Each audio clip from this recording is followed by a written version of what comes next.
વાત કરવી છે મોરબીમાં વાડામાંથી સસ્તા અનાજનો જથ્થો જે છે તે મળી આવ્યો છે। અમરેલી ગામે વાડામાંથી મળ્યું સસ્તા અનાજનો જથ્થો 30 થી 40 બોરી એટલે કે 100 મણનો જથ્થો જે છે તે મળી આવ્યો છે અને હાલ આ મામલે તપાસ આદરી દેવામાં આવી છે। આ સસ્તા અનાજનો જથ્થો ક્યાંથી આવ્યો, કેવી રીતે લાવવામાં આવ્યો, કોઈ કૌભાંડ ચાલતું હતું તેને લઈને હવે પોલીસે તપાસ આદરી છે।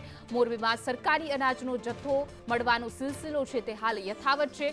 અમરેલી ગામના વાડામાંથી સસ્તા અનાજનો જથ્થો મળી આવ્યો છે। ચોખા અને ઘઉંનો આશરે 30 થી 40 બોરી એટલે કે 100 મણનો જથ્થો જે છે તે મળી આવ્યો છે। મોરબી જિલ્લા કોંગ્રેસ પ્રમુખ પહોંચ્યા હતા ઘટના સ્થળે। દોષિતો વિરુદ્ધ કાર્યવાહીની કોંગ્રેસ માંગ કરી રહ્યા છે, કલેક્ટર સમક્ષ કરશે રજૂઆત, કારણ કે આ સરકારી અનાજનો ગરીબોના અનાજનો જથ્થો જે છે તે સગેવગે કરવામાં આવતો હોય તેવું હાલ લાગી રહ્યું છે।